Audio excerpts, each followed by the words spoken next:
오늘 우리에게 주시는 하나님의 말씀은 신약성경 고린도후서 3장 12절로부터 18절까지 말씀이 되겠습니다. 신약성경 289면에 있습니다.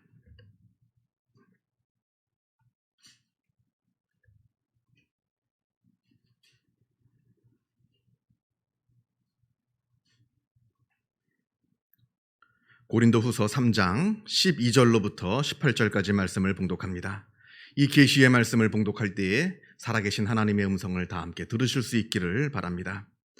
우리가 이같이 소망이 있으므로 담대히 말하노니 우리는 모세가 이스라엘 자손들에게 장차 없어질 것에 결국을 주목하지 못하게 하려고 수건을 그 얼굴에 쓴 것과 같이 아니하노라. 그러나 그들의 마음이 완고하여 오늘까지도 구약을 읽을 때에 그 수건이 벗겨지지 아니하고 있으니 그 수건은 그리스도 안에서 없어질 것이라. 오늘까지 모세의 글을 읽을 때에 수건이 그 마음을 덮었도다. 그러나 언제든지 주께로 돌아가면 그 수건이 벗겨지리라. 주는 영이시니 주의 영이 계신 곳에는 자유가 있느니라. 우리가 다 수건을 벗은 얼굴로 거울을 보는 것 같이 주의 영광을 보매 그와 같은 형상으로 변화하여 영광에서 영광에 이르니 곧 주의 영으로 말미암음이니라. 아멘.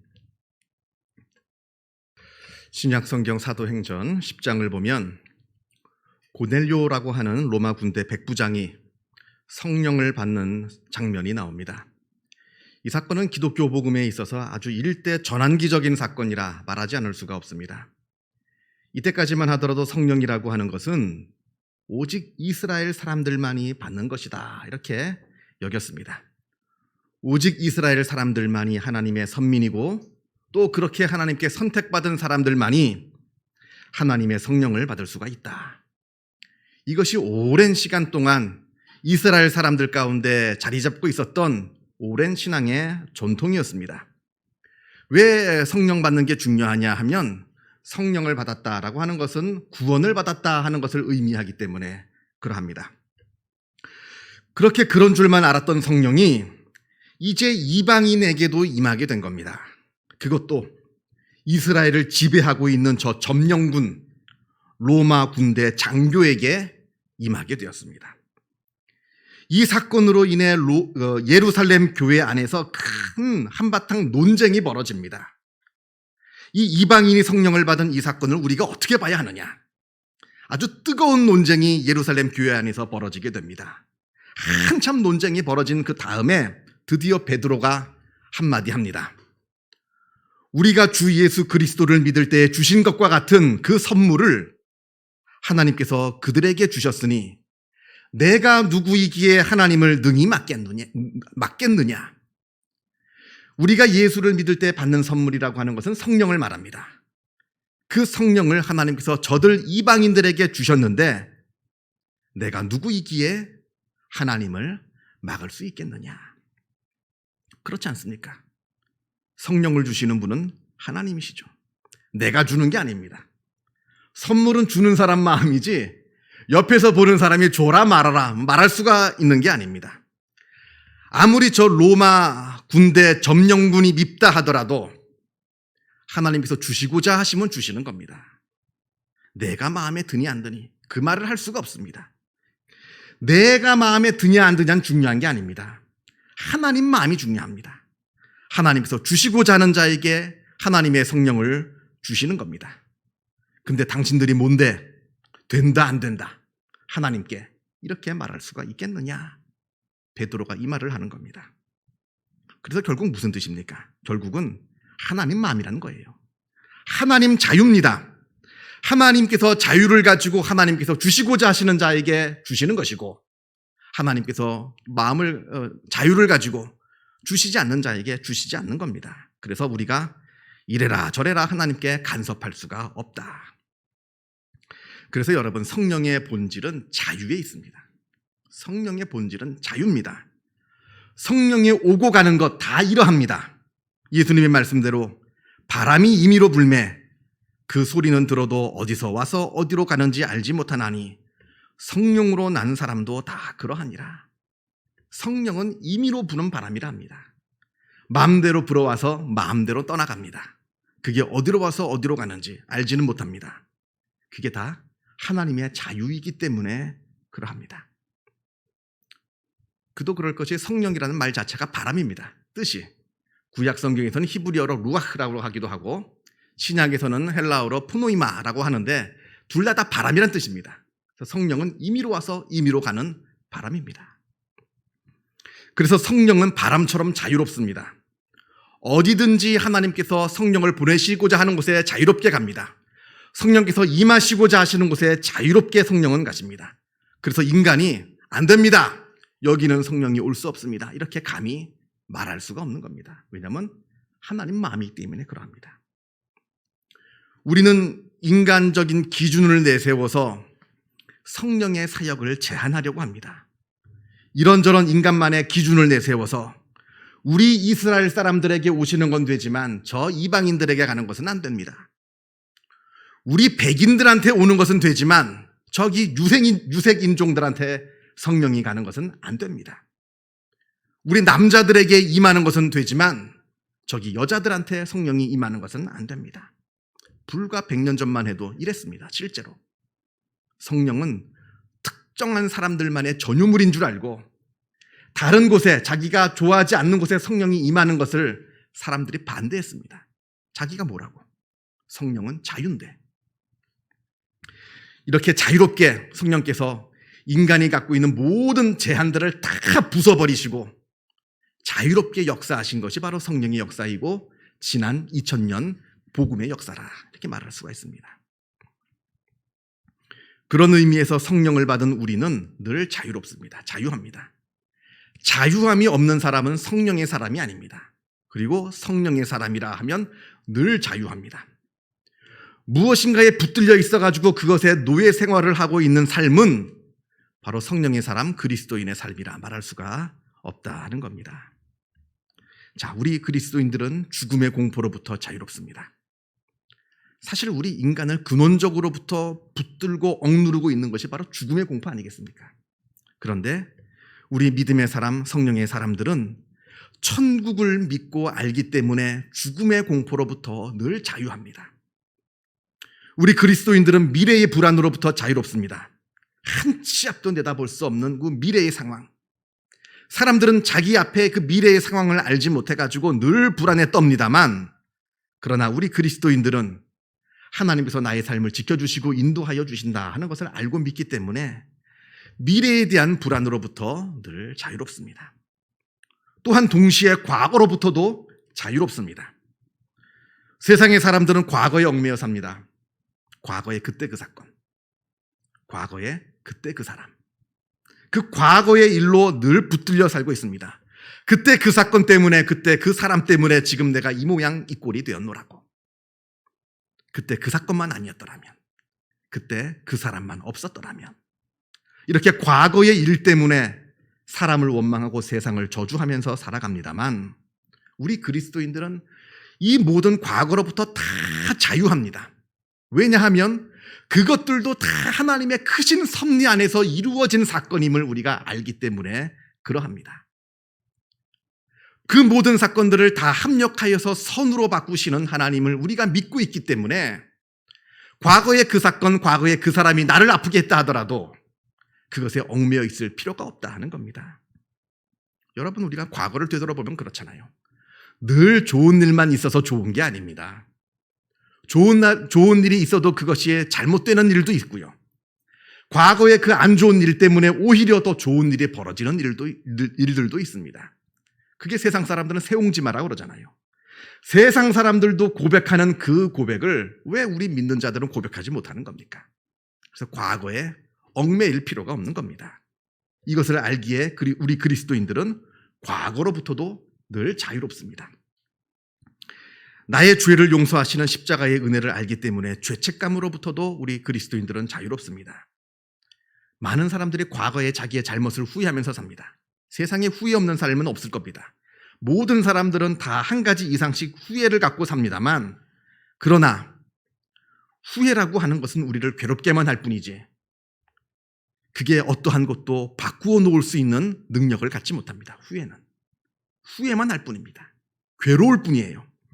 무엇이 나를 변화시키고 나의 삶을 바꾸어 놓을 수 있겠습니까? 회개와 용서입니다.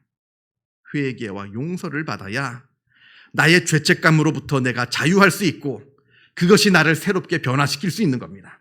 그래서 우리 믿는 그리스도인들은 회개와 용서를 통해서 과거의 죄책감으로부터 늘 자유로울 수가 있는 겁니다. 이게 바로 우리 그리스도인들만이 누릴 수 있는 자유의 모습이라 우리가 이렇게 말할 수 있습니다. 자, 그렇다면 우리가 이렇게 성령 안에서 자유를 누리고 있습니다만, 그렇다면 이제부터는 그저 내 맘대로 살면 되는 겁니까? 나는 자유로운 사람인데 내 맘대로 막 살면 되는 겁니까? 이게 자유입니까? 실제로 초대교회 때에 이렇게 말하는 사람들이 있었습니다. 특히 이제 로마서 6장을 보면 그 당시의 사람들의 이야기를 우리가 엿볼 수가 있는데, 어차피 하나님께서 우리 죄를 다 용서하시는 거 아니냐? 그러니까 죄도 마음껏 지으면서 그냥 막 한번 살아보자. 우리가 죄를 크게 지어야 그 죄를 용서하시는 하나님의 은혜도 커지는 거 아니냐? 실제로 초대교회에 이렇게 말하는 사람들이 있었습니다. 이때 바울이 말합니다. 그럴 수 없느니라. 그럴 수 없다 말을 합니다. 왜냐하면 자유라고 해서 다 똑같은 자유가 아닙니다. 나를 살리는 자유가 있는 반면에 나를 죽이는 자유가 있다 하는 것도 우리가 잊지 말아야 합니다. 미국의 철학자 에리히 프롬이 쓴 자유로부터의 도피라고 하는 아주 유명한 책이 있습니다. 이 책에서 프롬은 자유를 소극적인 자유와 적극적인 자유로 나누어 말합니다. 먼저 소극적인 자유라 하는 것은 무엇으로부터 자유롭게 되는 것을 말합니다. 우리가 보통 자유라고 말할 때는 보통 대부분이 이 소극적인 자유를 말합니다. 어떤 억압으로부터 자유하는 것, 누구의 간섭으로부터 자유롭게 되는 것, 내가 하기 싫은 일로부터 자유하는 것, 공부하기 싫은데 공부로부터 자유로운 것, 이게 다 소극적인 의미에서 자유입니다. 그런데 이 소극적인 자유가 우리를 진정으로 자유롭게 하느냐? 그렇지 않다는 겁니다. 소극적인 자유에서만 머물러 있고 적극적인 자유로 넘어가지 못한다면 진정한 자유를 누리지 못한다라고 말합니다. 그렇다면 적극적인 자유는 무엇이냐? 무엇을 위한 자유인가를 생각하라는 겁니다. 무엇으로부터 자유롭게 되는 것만 생각하지 말고 그 자유가 무엇을 향해 있는가? 무엇을 목적으로 하고 있는가? 이것이 바로 적극적인 자유라고 말을 하는 겁니다. 그래서 내가 자유를 누립니다. 내가 무엇으로부터 해방되었습니다. 하기 싫은 일로부터 해방되었습니다. 나를 간섭하는 것으로부터 해방되었습니다. 그렇다면 그 다음에 그 자유를 가지고 내가 무엇을 할 것이냐 생각해 보아야 한다는 겁니다. 그것을 생각하지 않으면 이 자유가 자유로 머물러 있지 못하고 또 다른 속박으로 우리에게 다가오게 된다 하는 것이 바로 이 에리히 프롬이 말한 자유로부터의 도피, 이 책의 내용입니다. 옛날 어느 시장에 어떤 사람이 산에서 메추라기들을 잔뜩 잡아가지고 팔고 있었습니다.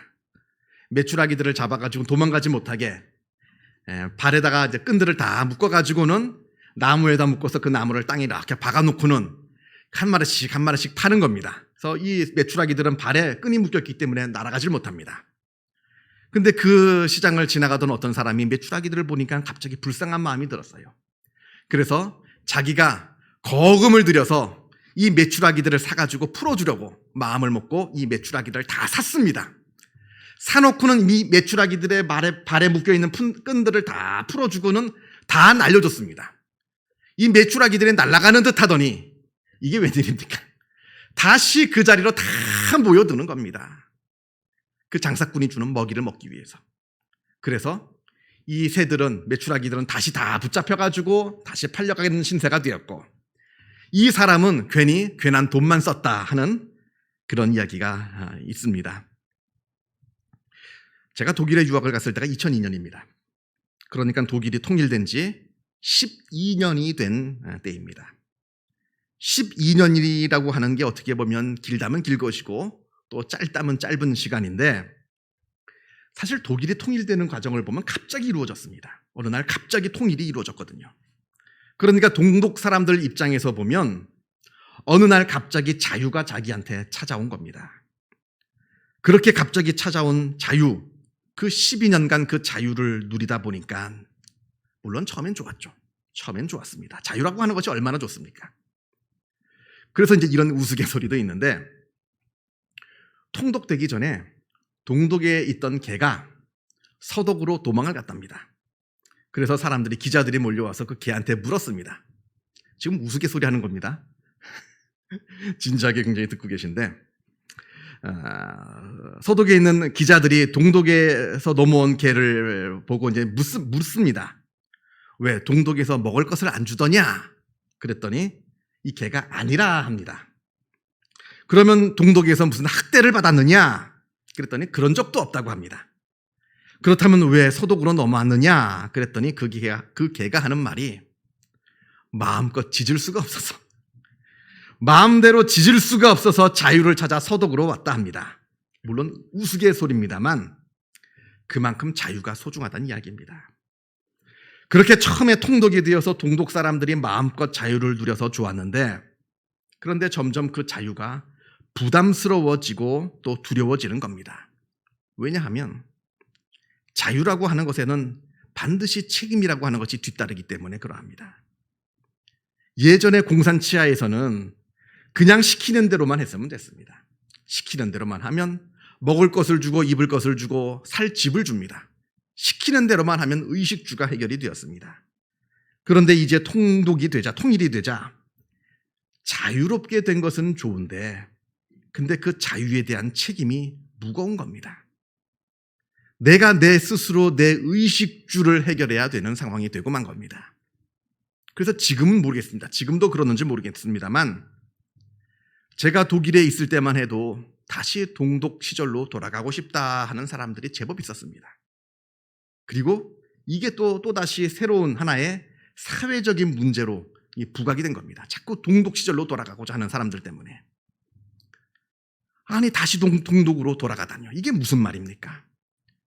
이게 어떻게 해서 얻은 자유인데 그 자유를 버려두고 왜 또다시 그 억압으로 돌아가려고 하는 겁니까? 그 이유는 앞에서 말씀드린 것처럼 그저 소극적이고 표면적인 자유만 얻었을 뿐이지, 적극적인 자유, 그 자유의 방향과 그 자유의 목적을 상실했기 때문에 그러한 겁니다. 그래서 자유라고 하는 것은 내 마음대로만 한다고 해서 그게 자유가 아닌 겁니다. 무엇을 위한 자유이냐, 무엇을 향한 자유이냐, 이것을 우리가 늘 생각해 보아야 하는 것이고, 또 진정한 자유를 얻기 위해서라면 지금 당하는 표면적이고 소극적인 자유도 포기할 줄 알아야 진정한 자유를 누리게 되는 겁니다.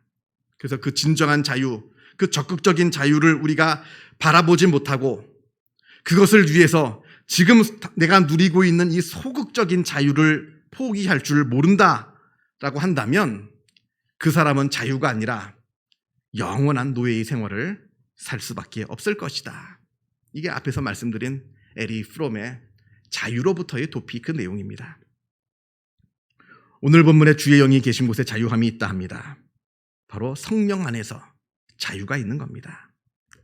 성령을 벗어나서 내 맘대로 내달리는 것. 많은 사람들이 자유의 이름으로 성령을 벗어나서 내 맘대로 내달립니다만, 그러나 그 가운데는 자유가 없다. 성경은 분명하게 말합니다. 성령을 벗어나야 자유가 있는 것이 아니라 성령 안에 붙들려 있어야 우리가 진짜 자유를 누리게 되노라라고 성경은 말을 하고 있습니다. 그런데 사람들은 이걸 모르죠. 무조건 벗어나야 자유인 줄 압니다. 하나님으로부터 벗어나야 자유로운 것이고, 신앙으로부터 벗어나야 자유로운 것이고, 하나님의 말씀으로 벗어나야 내 마음대로 살아야 그것이 자유인 줄 아는데, 그 사람들에게 진정한 자유는 영원히 오지 않을 거라 성경은 경고하고 있습니다. 미국의 링컨이 대통령이 되기 전에, 그러니까 그때만 해도 이제 미국 안에 흑인 노예들이 있을 때죠. 링컨이 어느 노예 시장을 지나가는데 어느 흑인 노예가 노예로 팔려가기 위해서 경매에 붙여지고 있었다 합니다. 그 모습이 너무나 불쌍해서 링컨이 비싼 값을 주고 그 소녀를 샀습니다. 집에서 노예로 부리고자 이 소녀를 산 게 아닙니다. 풀어주고자, 자유롭게 해주고자 이 소녀를 비싼 값을 주고 샀습니다. 그런데 이 소녀는 그 마음도 모른 채 링컨한테 팔려가지 않겠다고 그렇게 울면서 버텼다고 합니다. 여러분, 진정한 자유가 어디에 있는지 생각해 보아야 합니다. 누구의 속박으로 들어가야 진정한 자유가 있는지, 누구의 품으로 들어가야 진정한 자유가 있는지 우리가 진정으로 생각해 보아야 합니다. 지혜가 있는 자는 성령의 품 안에 들어가서 그 은혜를, 그 자유를 누립니다만, 미련한 자는 성령으로부터 벗어나고자 하여서 그 영원한 자유를 누리지 못한다 하는 것을 우리가 생각해야 하는 겁니다. 기도하겠습니다. 사랑과 은혜가 충만하신 하나님 아버지, 감사합니다. 우리를 하나님의 자녀로 불러주심에 그 은혜에 감사를 드립니다. 우리가 하나님의 밑으로 들어가고 성령 아래로 들어가 하나님께서 주시는 영원한 자유를 우리가 누리고 있습니다. 이 자유를 우리가 바라보게 하여 주옵소서.